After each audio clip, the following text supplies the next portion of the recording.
Good evening and welcome everyone, councillors, the press and the public, to the ordinary meeting of the Town Council. This meeting will be held under our regulations allowing local authorities to meet formally using remote technology. Please bear with us while I set out how this meeting will be conducted. The Town Council is using Microsoft Office Live events platform to hold this meeting. Our standing orders have been updated to allow this to happen by the adoption of a remote meetings protocol and procedure rules. This meeting is being streamed live and is available to view on our website. It is very important for everyone participating in this meeting to switch off all mobile devices to silent for the duration of the meeting. It is also important that you keep your microphones on mute using the toolbar on your screen when you are not speaking to reduce disruption from background noise. At the start of the meeting, the Town Clerk will ensure that those members required for this meeting are present by calling a register and asking each to confirm that they are present. Throughout the meeting, councillors should have the chat window open, as this will enable you to indicate when you wish to speak or when you have to leave the meeting. It is important that you can see this window, as it is the mechanism that will be used to monitor participation throughout the meeting. The Deputy Mayor or Town Clerk may prompt me if there are any questions or statements from members that are outstanding. When your name is called, you will need to unmute your microphone using the toolbar on the screen and wait for the word live and red line to appear around your screen. Please ensure that you speak clearly. Most decisions will be made by the general assent of those present. However, if a vote is required, each councillor's name will be read out by me or the Town Clerk in alphabetical order, and you will be asked to state whether you are for, against or abstain. If at any time the Town Council's technology fails and we need to adjourn the meeting for a short period, I will confirm this and ask those present to turn their cameras off and mute their microphones while the problem is rectified. I will then confirm when the meeting resumes. We can only monitor our technology and cannot halt the meeting if a member of the public or press experience technology issues. I will now ask the Town Clerk to carry out a roll call of all councillors and ask you to confirm that you are present. Thank you.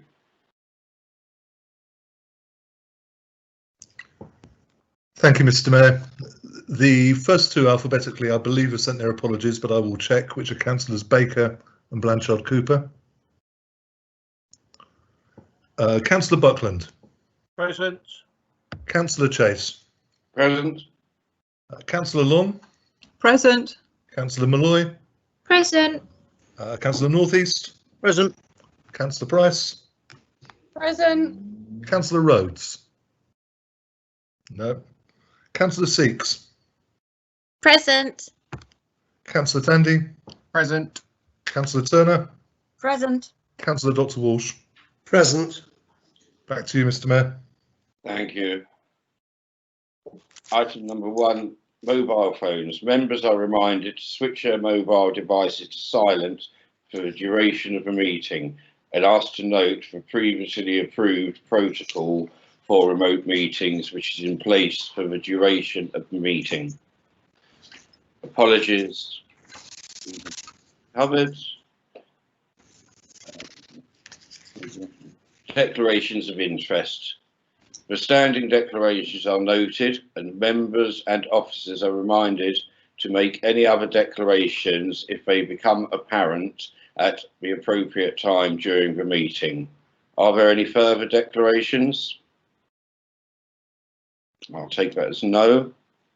Minutes.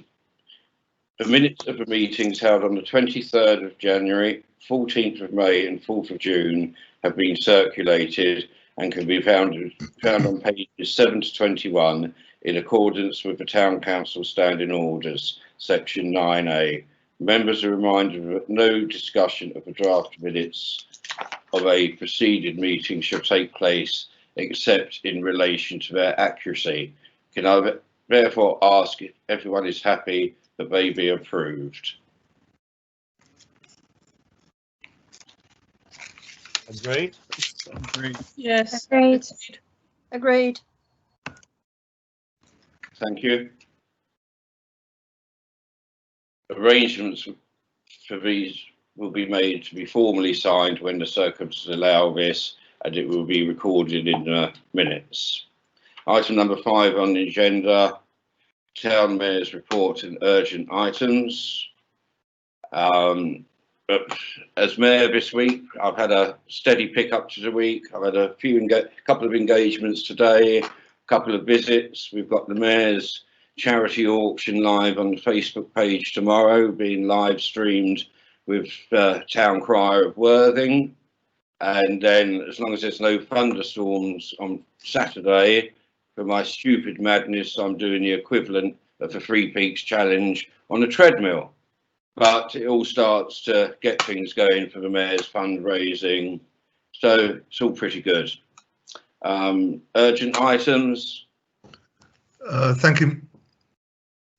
Sorry. Thank you, Mr. Mayor. I have one. I apologise, it should have been on the agenda. It is for information. It is to let you know that the following the publication of the requisite notices, by-elections have been claimed for both the Wickbourne and Beech wards to cover the vacancies there. These are very, very unlikely and will require a change in the law to happen before May next year. That's for information, really, Mr. Mayor. Thank you. Item number 6 on the agenda, public forum. In accordance with the remote meetings protocol, which has been introduced by the Town Council, any members of the public wishing to address the Council or any of its committees during remote meetings should have emailed their submission to us one clear day before the meeting. I have it, there are none. That's correct, Mr. Mayor. Thank you. Moving on to the next item, number 7 on the agenda, correspondence or issues in respect of the district or county council. Again, there are none, Mr. Mayor. Lovely. Moving on to the next item on agenda 8, so we go straight to 8.1, recommendations from the committee, 22 pages 22 and 23. Town Clerk will summarise. Thank you, Mr. Mayor. Can I do them one by one, because they do flit around a bit? It might get confusing if people want to talk about them otherwise. So the first is a recommendation from planning and, sorry, these go back to a different era when we all met in rooms. But the first one goes back to March the 2nd, planning and transportation, where they spotted an error in the committee dates. And obviously the council sets the committee dates, so it needed to come back here to be corrected. I don't think members would have a problem moving it back to a Monday from a Tuesday. No. Shall I take that as a no, Chair? Mr. Mayor. Please. The next one is. Can I suggest we take a vote on each one as we deal with it? Okay, if you're happy with that, Mr. Mayor. Yes. So I think we're in a position of general assent unless I'm hearing otherwise on the first. On the second, members will recall we spent a long time putting together the policies, aims and objectives. What we never have done because of lockdown was actually sign the thing off. We've been through all the committees, all the stages of it, and it's his recommendation has sat there since early March. It hasn't meant that nothing's happened, as we'll know from the public realm and other things that have been ongoing, but it would be good to sign these off. So unless members have any problems with that. Formally moved, Chairman. Mayor, sorry. Thank you. Agreed. Agreed. Yes, agreed. Agreed. Agreed. I think we're there. Thank you. So the next one is more recent. It's a more recent discussion. This is from Policy and Finance and relates to the annual town meeting, which members will recall was postponed earlier in the year, and also the Town Merit Awards, which are normally awarded at that meeting. The recommendation from the Policy and Finance Committee is for the annual town meetings for next year to be brought forward slightly for two reasons. One, it lessens the gap and gives the public an opportunity to attend such a meeting. And the second one being it also avoids the potential purder issues we'll be into with police commissioner elections, county council elections, and 2 by-elections for the town council. So the proposal is to move that to early March. And the second part of that is to align the Town Merit Awards, some of which we've already had some nominations through the public consultation process that went on. It gives us an opportunity to widen that potentially, to pick up on recent events, and also, so what I'm saying really is the recommendation says we won't lose what we've had already, but we can add to it. So those are the recommendations from Policy and Finance this last time round. Formally move their adoption, Mr. Mayor. From Councillor Buckland. Am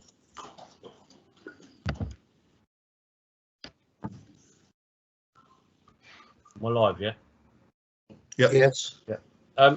Thank you, Mr. Mayor. My question, obviously, is to the town clerk. Is that, as we all know, and I don't wish to be the bearer of bad or sad news, as we all know, they are predicting the possibilities of a COVID, wave 2. I just wonder, are we counting our chickens before they hatch, and are we going to be available for meetings? And if the public are not allowed and we're in still a COVID situation, what are we going to do? What contingency plan have we got for the future? Thank you. The straight answer would be that we haven't at this stage, because for a meeting through in March. But if we couldn't have the public meeting, I think we would. I would certainly be coming to you as councillors saying, can we do other ways of taking this on board? Perhaps seeking public questions that we could do as an open forum or something like that. But that's well into the future. In terms of the Town Merit Awards, we'd have to do it a different way. I think we'd have to do an online ceremony if that happened. Not ideal. But you can't sit on them forever. So, but I take your point, Councillor Buckland, but I think we can't, in a way, we can't plan it at this stage. But if we will have to work on it as the time moves forward, if that problem arises. Thank you, Peter. Thank you. Councillor Turner. I think we've got council meetings coming up way before that, way before March. That gives us an opportunity to either postpone or cancel those meetings. So I don't think looking at March next year is an issue as yet in terms of not being able to hold the meeting. Thank you, Councillor Turner. Through you, Mr. Mayor, I was aware of another discussion that happened at the Progress Editorial Board, and I didn't know whether that was going to be raised now or it could be raised later. Because what I was going to say was it would be helpful if council agreeing this, they delegated back to Policy and Finance the way forward on the Town Merit Awards, and that might enable any other parallel thoughts on that to be picked up at the same time. Yes, thank you. Would be members be happy with that? Someone's got to take it forward as to the exact way forward. So rather than bounce it backwards and forwards to council, I thought Policy and Finance would be a helpful way of doing that. I'm happy with that, Chairman. Mayor, sorry. Thank you. Okay. I agree with that, Mr. Mayor. Agreed. Agreed. Yeah, Okay. happy with that. I'm going with the general assent there, unless anyone speaks. Let's go with that. Then the last one goes back even further. It goes back to February. This is a recommendation on the annual review of the corporate risk register, which I'm sure members remember intimately. Peter, sorry, Mr. Mayor, can I just interject there, because you're doing a recommendation on those minutes, but if you look the minute above it, there's also a recommendation that you've missed. Oh, sorry. Have you got it? It's on the annual governance. Sorry, it's on the annual review of internal controls. Number 2 on the recommendation says council be recommended to approve statements. Sorry, you've got what page? 18.5, Peter. It's the number. It's on page 93 in the pack. 93. Oh, sorry. There's no recommendation to council, Quite was there? correct, Mr. Mayor. Well spotted, Mike. Yeah, I suddenly saw it and I thought, oh Well, God. You are chairman of the meeting, so it's your custodianship. So just focus me in again. Sorry, Councillor North East. What paragraph was it? 18.5. Page 93, 18.5.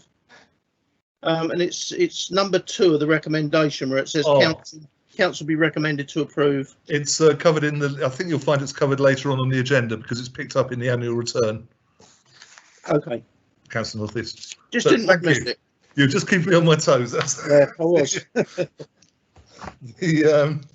yeah. Sorry, that is picked up later. The so I've lost my page on the recommendations now. So the review of the corporate risk register is a recommendation from governance and audit back in February. Are members happy just to pick that up now? Agreed. Agreed. Yes, I agree. Agreed. Agreed.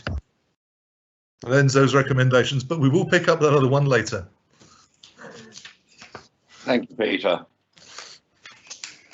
Move on to 8.2 now, and I'd like to hand over to Councillor Dr. Walsh as Chair of Policy and Finance to present these minutes. Thank you, Mr. Mayor. I have pleasure in presenting the minutes from the Policy and Finance Committee held on the 9th of March 2020, the 12th of May 2020 and the 15th of June 2020. I will take them separately, questions, but happy to answer any questions. So if can we start with the 9th of March? Are there any questions on the 9th of March?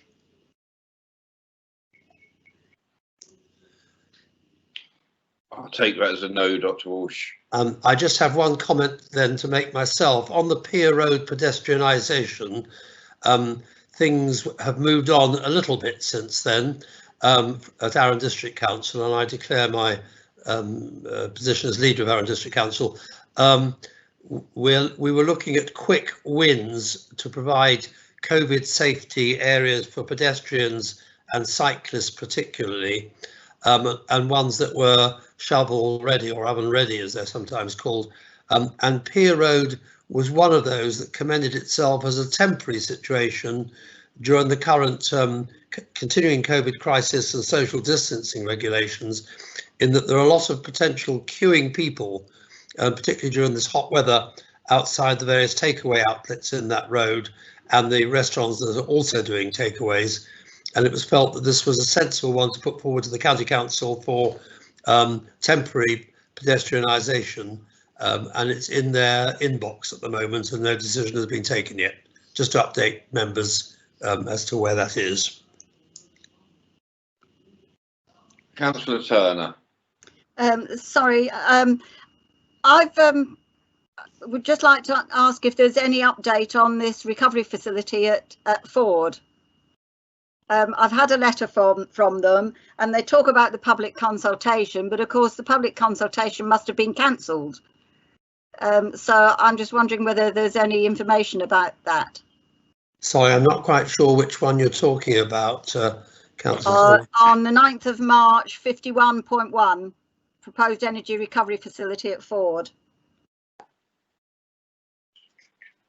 They were going to have a public consultation on that, and I've had a letter saying that it's now going to be following the public consultation, but the public consultation can't have taken place. It hasn't taken place, and it's not within our control, of course. It's a matter for the County Council and its planning committee, and when that public consultation takes place. So as far as I'm aware, nothing has happened. It's just frozen in time at the moment. Okay, thank you. Thank you, Councillor Turner. I now have Councillor Malloy.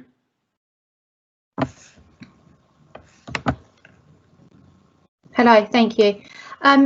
My question is, if Pier Road does get temporarily pedestrianised, are they then able to use the outside space for tables and chairs, as this would help with social distancing within their restaurants? That's exactly what is in mind, Okay. because it lends itself to that enormously and would help the restaurateurs there. And of course, not only are we looking at it in Pier Road, but in areas where we're already pedestrianised in the high street and such like, that we hope that there'll be a fairly relaxed attitude to having more tables and chairs outside to allow, within the 1 metre rule, 1 metre plus rule, safe social distancing, but reopening of these facilities. Yes.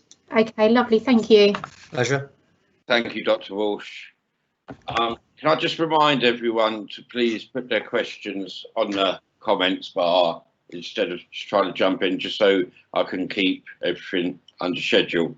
Number 2, now I'd like to hand over to Councillor Tandy. Sorry, David, I'm going through the 3, Mr. Mayor, so I'm happy now to take any questions on the 12th of May meeting. We all know that the town centre public realm has moved on apace since that, but no need to update because our members are all aware of that. Thank you, Dr. Walsh. And then we've got the meeting on the 15th of June, and I'm happy to take questions on that. Just let me say that the letter for about the Littlehampton Health Services update is probably the most important one on there, where we're seeking a meeting, preferably with the good offices of the local MP, with the Secretary of State or one of his junior ministers, to actually face-to-face confront them with the 14-year history of constant letdowns on the provision of primary and secondary care facilities and mental health care facilities in our town. We're in a shocking state, and we've got to break this cycle of failure and letdowns, largely, I'm afraid to say, from the NHS. Thank you, Councillor Dr. Walsh. I now have Councillor Mike Northeast. Thank you, Mr. Mayor. I just want to come in on the 14.1, the impact of COVID-19. Yeah. I was watching Prime Minister's Question Time the other day, and Boris Johnson was asked whether there was a plan in place for guidance for local councils should there be a local spike in their area. And he quite categorically said, yes, there was guidance in place. Well, I emailed Nigel Lynn on the matter, and he tells me the opposite. The guidance is not in place. Yeah, and it just worries me, because of looking at the seafront today, the car parks were full. You couldn't get any more in there. And it just seems to me that people are using about the first 4 groins. If you stretch out along the beach, there's plenty of room there to accommodate all those people. Yes. But that they're not going along the beach, and I just wonder whether it was an opportunity for limits to be put on how many people should be in those groins, roughly have a count, and move people along the prom so that they can socially distance properly, because it's just not happening in those first 4 groins, Chairman. Mr. Mayor, I think that's a very sensible suggestion. It's one I will take away in my other role as leader of Arran District Council and speak to the Chief Executive about that. And I think it would be sensible to have notices at intervals along the promenade, or where people come from the car parks onto the beach, to indicate that there's plenty of space to the east, basically, and to move along there. That was the second part of your question. First part of your question is that the responsibility for dealing with any local spikes rests fairly and squarely with Public Health England, and through them with the county council in our situation. That's where the public health function resides in West Sussex. They are at the moment working on locally devolved plans, so that it wouldn't be the whole of West Sussex. Clearly, if there was an outbreak in Littlehampton or Bognor Regis or whatever, there would have to be more local measures than the whole of West Sussex, and that's being worked on by the Director of Public Health at the moment. Thank you, James. Pleasure. Thank you. I now have Councillor Buckland.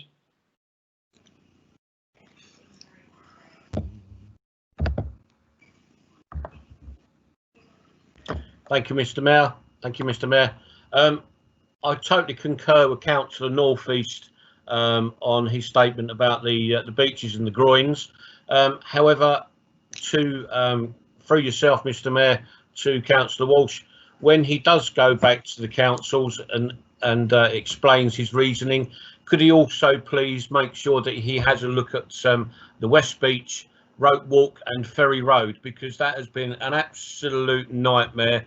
There are people over there that are running businesses who are now not getting deliveries, and the whole place has just been an absolute nightmare for those that live there, those that work there, and for anybody trying to get in there to visit.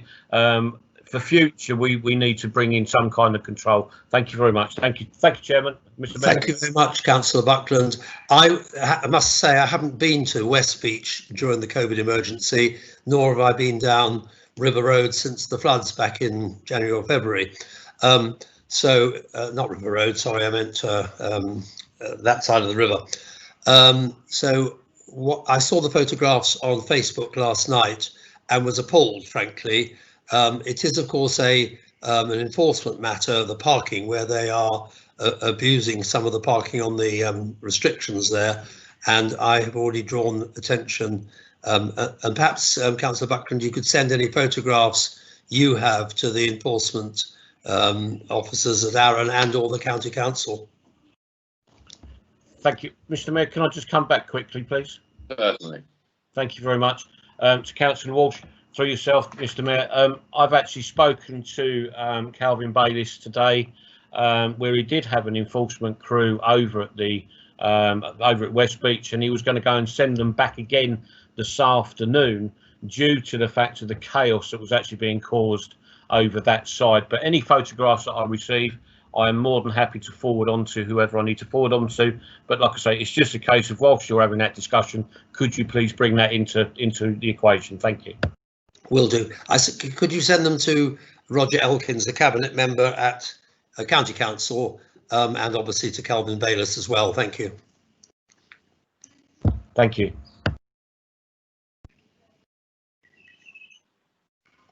That's it, I think, Mr. Mayor. Yeah, I don't have any more questions, Councillor Walsh.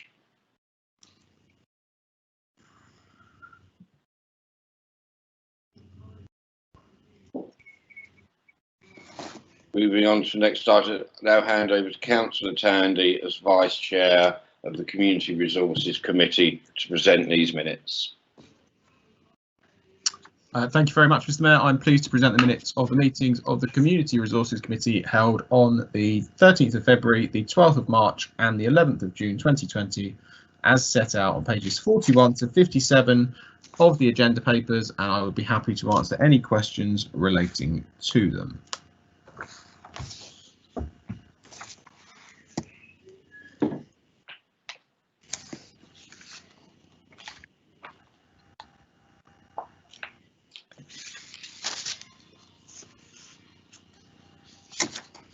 It looks like we don't have any questions on that.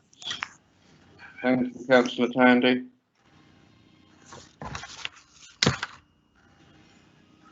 And now I will hand over to Councillor Tandy as Chair of Planning and Transportation Committee to present these minutes.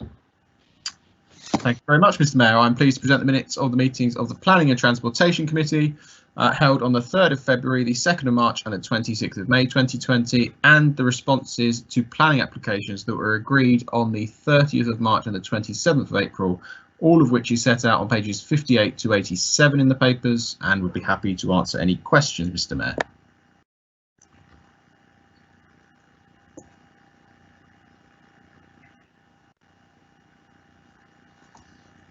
Thank you, Councillor Tandy. I'm going to take that as no questions. There is a question from Councillor Walsh. Yeah, I didn't have time to type it, sorry, so I waved my hand.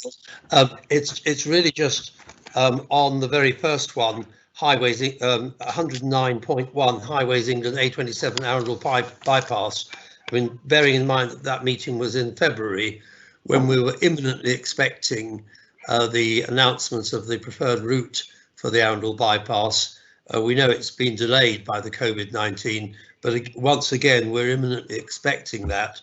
And hopefully, given the importance for the economy of infrastructure investment, of which this is one of the biggest in our neck of the woods, we hope it'll be a positive announcement of the government's preferred route being the one that's been chosen locally, and it will be able to go ahead as soon as practicable. Thank you, Councillor Dr. Walsh. Agreed. I take it there are no more questions. Yeah. Item number 4. As Chair of Property and Personnel Committee, I'm pleased to present the minutes of the meetings held on the 8th of June as set out on pages 88 to 90 in the papers, and would happy to answer any questions relating to them.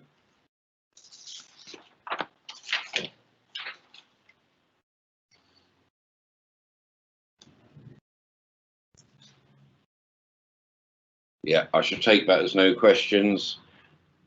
Item number 5, can I hand over to Councillor North East as Chair of Governance and Audit Committee to present these minutes. Thank you very much, Mr. Mayor. I'm pleased to present the minutes of the meeting of the Governance and Audit Committee held on the 4th of February 2020, as set out on pages 91 to 94 in the papers, and would be happy to answer any questions relating to them, but please remember this was a long time ago.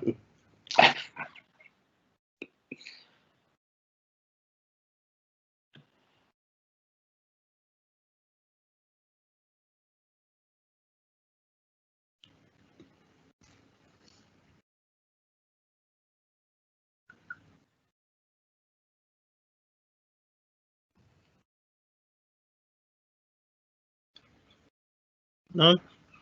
No, I should take that as no questions. Thank you, Councillor North East. Item number 9 on the agenda, Officers' Reports. Please turn to page 95 in your agenda papers, and I will ask the Town Clerk to take us through these reports. Thank you, Mr. Mayor. We've touched on this already with the when it came through Policy and Finance. This is the COVID-19 report. This has gone through Property and Personnel, Community Resources and Policy and Finance prior to coming here to pick up the implications of the pandemic upon each of those committees, and to finally end up here, not as a paper to sort of send a future direction, but as a reference point for you, which says this is where we are, this is potentially where we're going. This has been the impact, and I think it's the impact is perhaps the most important one to touch on at this stage, both in terms of how we're doing services or not in some cases, but also the financial impact. And perhaps the good news is that to date, it's not been terrible. And the reason it's not been terrible is that by not doing some things, obviously it's saved money, which has balanced against the loss of incomes that we're significantly suffering from. The moment we start doing things that involve expending money like events and stuff, that balance disappears, and we are very keen to get bookings and so on back on course. There are other impacts, and they're set out in the appendix to the report. And I thank Councillor Long at Policy and Finance for pointing out that we were actually missing one of the figures, which actually made the difference a little less as well. So hopefully this report is correct as of at the time of going to print. What we will need to be doing into the future, though, is seeing how this rolls out. I mean, the most important thing is we'll be having discussions over the next couple of weeks internally about how we roll out such things as the community centre. It's great that the government can pop up and say the community centres can open from the 4th of July, but actually there are other rules that slightly contradict that, so we are waiting guidance. It is important that we do it well and properly, and the organisations going in have undertaken the correct risk assessments, etc. So we will be obviously very keen to get them open, but at the same time very keen to make sure they're safe. So that's the balance as such. There are other implications. One of them is obviously the way that we're meeting at the moment. There is a lot of talk about hybrid solutions to committee meetings, and I'm hopefully here to say to you that I'm not going to be recommending it in the near future. What I mean by a hybrid committee solution to committee meetings is actually there are two of them out there, two hybrids.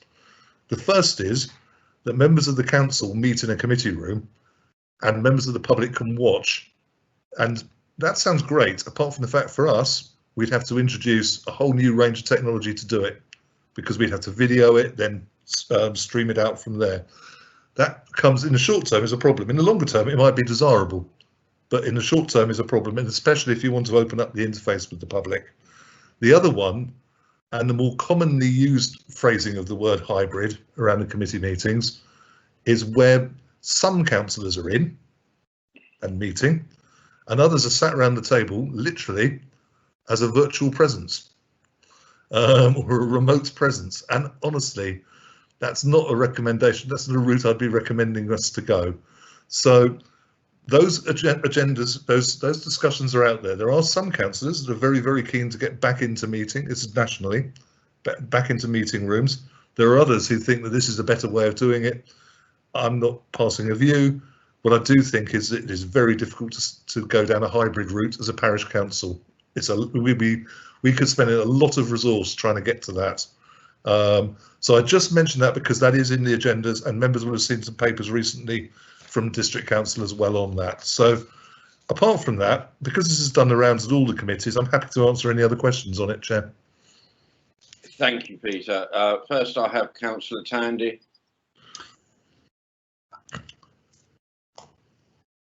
Thank you very much, Mr. Mayor. The town clerk predicted what I was going to ask, which was regarding kind of the announcement of lockdown easing further, which brings in community centres and the like. So I'll take that. Just very quickly, specifically on 3.10.2, there is a reference to weddings. So obviously weddings is one of the things that's been kind of re-permitted. You can have, I think, up to 30. And the page 102 references there are 3 booked in for August, July, August and September. Which obviously would then help with the income situation. So is that going to be a priority of trying to get those weddings working so we have some income? Thank you, Mr. Mayor.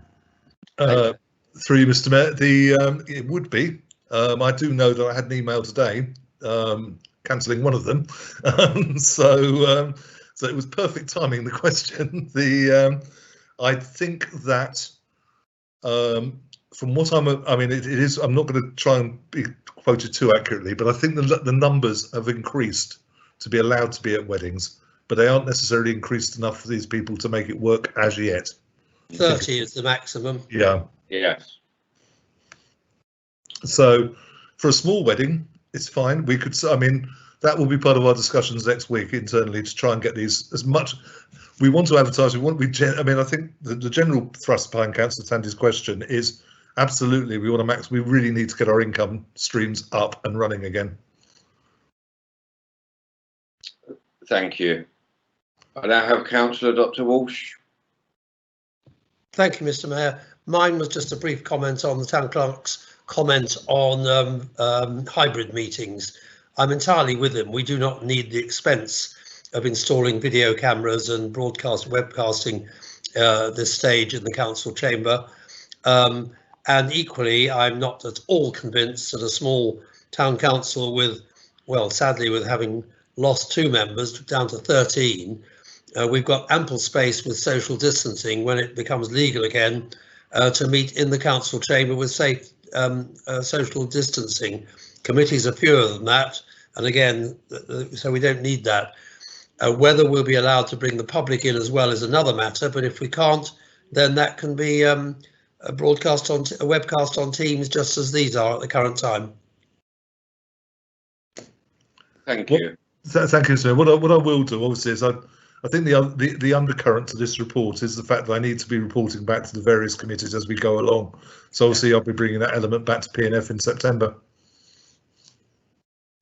Mr. Mayor, I had my hand up for a question before that statement, and my question related to the High Street reopening at 3.4.1 in the report on page 97, and it talks about initiatives to support the reopening of Wick Parade. And I haven't been to Wick Parade, so I don't know if that has actually been assisted with the social distancing signs and measures to be as safely signed as the High Street is. Through you, Mr. Mayor. Look, an assessment was made, and actually Wick Parade had been actually functioning quite healthily. Probably that's the wrong word. In an economic sense, quite healthily. Most, not all, but most operating in a way that they could move, and obviously it's got a strong evening economy in there as well. So there wasn't much that we could add. That wasn't already happening there. Let's put it that way. I think that would be my politic answer. That's all I wanted to hear. I didn't want in any sense Wick Parade to be forgotten. Absolutely not. Thank you. And through you, Mr. Mayor, what did arise when we had the discussions at officer level about reopening town centres? It was colleagues of mine that did highlight the point that the town centres is one thing, but there's the sub-centres, the suburban centres and so on also were an issue. So, for instance, Wick has been one, but there are several across the district, and so I believe that was picked up by the district officers. Thank you. I now have Councillor North East. Thank you, Chairman. Just on that point, perhaps to help you, James, the large store in Wick Parade has been open for the duration because it sells food, and they've had quite a strict queuing, and there's a system of going around the shop and everything. And also the post office up there, they've been open all the time, and they're queuing. And I think people are pretty savvy, so I don't think they're being hard done by up there. But in saying that, it might be helpful to put a couple of distance signs up there just to remind them every now and again. Okay. But anyway, my question is, Peter, do you foresee the offices being open at any time? The only reason I ask this is because I know of somebody that works for county, and it's pretty it's not ideal for them to be working at home. Mm-hmm. They haven't got the facilities, and they're looking to get back as soon as possible. So I don't know about our staff. Are all our staff happy with working from home? Can they work from home, properly? I'll leave it to you, Pete. Yeah. It's quite. It's a good. Thank you for that. We touched on it at policy. No, we didn't. We touched on it at property and personnel. What we've got at the moment is some officers are back already. The ones that most needed to get back, i.e. for two reasons. One, the nature of their work, mainly the museum with its documentation project, very difficult for it to do from home. They did do some, but it meant someone going in and doing a lot of work in there to share it back out again. Where a member of staff has not got great home conditions, they're back. One of our apprentices is back already. And I am now looking at my next, if you wish, phase of that to get back is admin and reception. At the moment I've got reception in place. It has a double benefit, is that we can open up for the public, and we can potentially open up the museum. I'm not trying to get all these happening in the next few days, but that's the order I'm going in. The counterbalance to it is, even with the 1 metre plus system, we still have problems in terms of social distancing in the building with the number of people that we've got. So, and with obviously the government advice at the moment is if you don't need to be in the office, you shouldn't be. So we're getting there. The A team have been there, the caretakers have been in, and they've been taking these opportunities to do deep cleans and redecorate and all sorts of things like that. So I would say that we're probably approaching the situation of about half the staff being back in the manor house. We're getting into that kind of level. It's whether we'll all fit in there in the near future is a very moot subject, and it's fairly unlikely in the immediate future. But it does mean that we can rotate, and it does mean that we can get those who most need to be in there. I mean, it is a question of slightly what houses are they living in. I mean, without giving any names away, one of my members of staff was working out of a bedroom without proper desks and stuff. So it was really important to get that person back into the building. Whereas, I can work from home quite easily and also drive into the office if I need to, taking them at different levels. Does that answer the question? Yeah, that's fine. Thanks, Pete. Just as long as something was being done, that's all. Yeah. Can I just chip in, yes, Mr. Mayor? We've got some space in the Manor House that is not normally used as office space, but could be so used temporarily. So I'm thinking of the Fleming Room, the Gladden Room, the Mayor's Parlour, if you agree, Mr. Mayor, because you're not allowed to meet other people there at the moment. So you could have one member of personnel in each of those spaces using their laptop, which will obviously function in the building. So there's more space there than we are customised to, but also the way they're not open plan offices. Most of them are quite small cubby holes, and one person in each office is quite socially safe. Absolutely. Through you, Mr. Mayor, exactly right, and we are, I think, is the answer. For instance, the museum are already using, for instance, the Fleming Room, and the room I can't remember the name of because I haven't been in there for long enough, for instance, Kieran's back in the office now, and he's working down at the end of the corridor with one of the apprentices working in that room. So they are spreading out. I think at the end of the day we will have more bottoms than we have actually rooms there. Yeah, sure. Thank you. I now have Councillor Long. Thank you. Just waiting for the red line. Thank you for that. I really just wanted to say thank you to Peter and the officers' team. Given how quickly we've all had to adapt to this, the efforts you have all made to ensure business continuity, I think, is admirable. And I just wanted to say thank you. You're looking after the staff, you're keeping the public informed, you're keeping us informed, and you've put everything in place to make life in this situation as smooth as possible. I can't say easy because it's not, but as I say, just wanting to express my thanks on behalf of all of us, I would hope. Thank you very much. Yeah. Thank you, Councillor Long, and I've got a very good team, and I'll make sure that they receive that praise. Thank you. Thank you. I now have Councillor Turner. I'd like to agree with Councillor Long there. I think it's amazing work that the town council officers have been doing, and I would also like to add my admiration and thanks to them all. So I agree with her wholeheartedly. My comment that I was going to make was related to the High Street reopening, and a comment was made to me the other day about the market now that was moved into the smaller of the car parks behind Peacocks, and how successful that was. And I was asked if I would make it known that it seems to be so popular that they would like it to continue in that particular area. So I just would like to make that comment so that other councillors are aware that some of the public and shop owners are very keen for it to stay in the car park.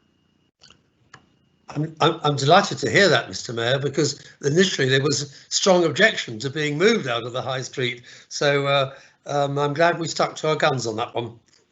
What I should say, Mr. Mayor, is that they do have a licence to use the High Street, so we need to encourage them to say how wonderfully well they're doing and to use them so that they want to stay where they are. Yes, I know personally that they want to get back into the High Street as soon as possible, because they've told one booking client that their booking in August will be held back in the High Street. Now, I personally think that is jumping the gun big time, and obviously I have my own views on it, and I think it actually mapped out very well in the car park, and it actually fitted the part.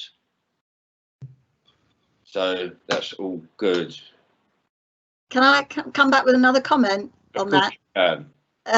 Because if we're going to be starting with the work on the town centre realm in January, then the market's going to have to be in the car park anyway.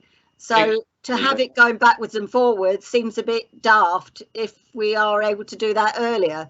No, I think that should be suggested to them very strongly, that we're not moving around. That is, you're going to be your home for at least 18 months or whatever. Thank you. I'm sure someone at Arran will be able to do a little letter I regarding. reiterate, Mr. Mayor, they do have a license to use the high street, so and it's kind of watertight. But I think it is a question of I actually think from the feedback that I've had that actually it is potentially a better location for everybody and them. But obviously they will be the judge of that in terms of whether they're making the same amount of money. Now it's a hard one to judge at the moment when we're just emerging from lockdown. So there are a number of issues there. There's a question from Councillor North East. Not on my screen. No, I'm putting my hand up, Chairman. I'm fed up with typing now. Can I just point out something? And it was going back a few years now. It's ironic the way things have changed and the way people want things differently. Because when the market first came to Littlehampton, of course we put it in that car park, and there was no end of people saying, "Oh, it's useless there. We want it in the precinct." And the traders were saying, "Yeah, we want it down the precinct. It doesn't bring us any trade there." Now it's turned completely, and they want it to stay there. Strange. Thank you, Councillor North East. I now have Councillor Buckland.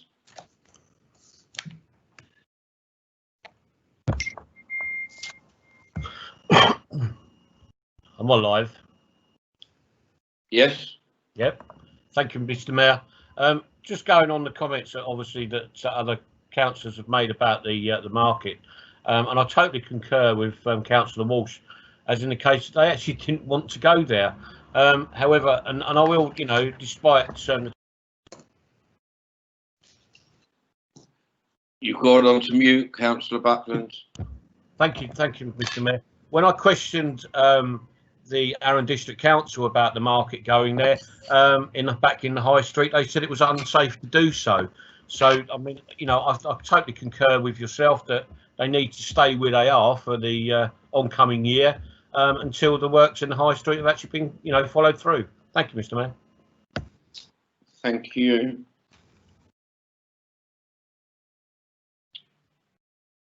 Okay. Right, that's that on that done. Now we have 9.2 standing orders and urgent actions 109 to 110. Peter Herbert, summarise, and action is for noting. Noted. It is purely for noting. Thank you, Councillor Walsh. 9.3 Property and Personnel Committee appointment. Peter Herbert to explain and ask for members' approval.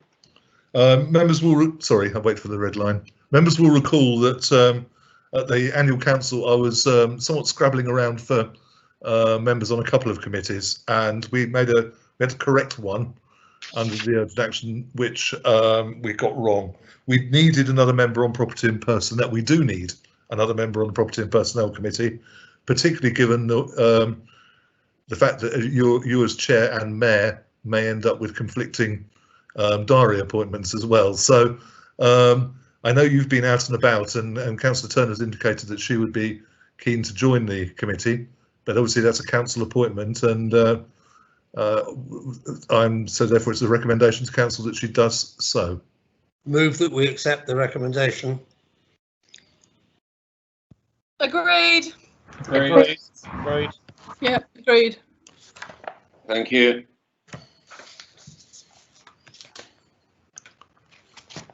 Item number 10 on the agenda, audit and annual returns 2019-20. Please turn to page 111 on your agenda papers, and I will ask the Deputy Town Clerk to take us through these reports. Thank you, Mr. Mayor. So the council is required to complete an annual governance and accountability return. This is made up of two parts. So you have the governance statement and then the statement of accounts. So this first report is concerned with the governance statement. The governance statement can be found on page 118 of the agenda, and it contains several assertions with which the council needs to assert that it has complied and confirm that it has in place systems of internal control and governance. So the report contains a table that's got those 8 assertions in, and it gives examples of the kind of systems that the Town Council has in place. For example, the monthly bank reconciliations are signed by the Chair of Policy and Finance. There are income and expenditure reports for committees. Importantly, we have the Governance and Audit Committee, which reviews annually many of the Town Council's policies and procedures, such as the internal controls and the financial regulations and the risk registers. In addition to that, the Council has in place an effective internal audit process. So we have an independent external internal auditor who will come along and audit us in terms of governance as well as the accounts. And the internal auditor visits twice a year, produces reports, and they're actually reviewed by the Governance and Audit Committee as well. So we have quite strong internal control and governance. The internal auditor also completes page 3 of the annual return. So that can be seen on page 117 of your agenda. And that demonstrates that internal audit has undertaken their audit in accordance with the internal control objectives required. So Council is being recommended to resolve that to the best of its knowledge and belief with respect to that annual governance statement, that for the year ended the 31st of March 2020, it has complied with all 8 of those assertions, and that the Mayor, as Chairman of the Council, and the Clerk be authorised to sign Section 1 of the 1920 Annual Return on behalf of the Council. So I'm happy to take any questions on the governance statement. Thank you, Mr. Mayor. Mr. Mayor, I move that we accept them and thank Laura for her great diligence throughout the year in keeping our finances in order and presenting everything in such a easily understandable and timely fashion. Absolutely. Yeah, I've got no questions coming up at all. So, yeah, everyone seems to be happy. Yep. Thank you, Laura. Agreed. Agreed.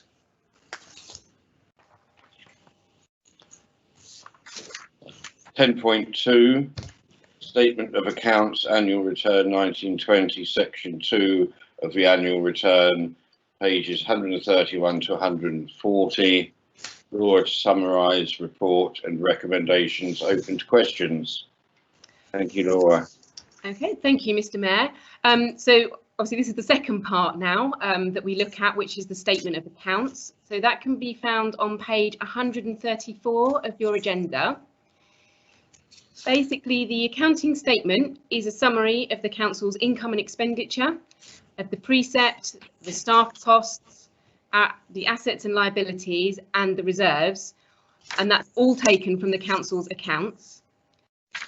Because the Town Council has income and expenditure that is greater than £200,000, it's regarded as an intermediate in size, and therefore it is subject to provide additional information to the external auditor, and that information is detailed in the report and will be provided to the external auditor. So Council is being recommended to approve the annual statement of accounts for the year ended the 31st of March 2020 and authorise the Mayor as Chairman of the Council to sign Section 2 of the 1920 return on behalf of the Council. Again, I'm happy to take any questions on the statement of accounts. So moved that we do so, Mr. Mayor, and again thank Laura for everything she does, both now and in normal times. Absolutely. Yes, it's been Agreed. very, very difficult. Agreed. Agreed. Yeah, I think that's fine. Thank you, Laura. Thank you, Mr. Mayor. Item number 11 on the agenda, reports of representatives on outside bodies.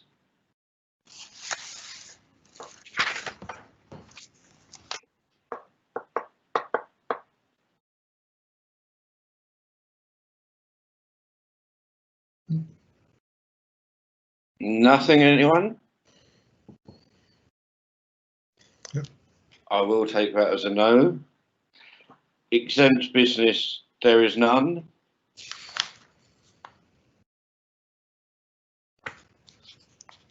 And I'll now bring this meeting to a close at 7:32 p.m.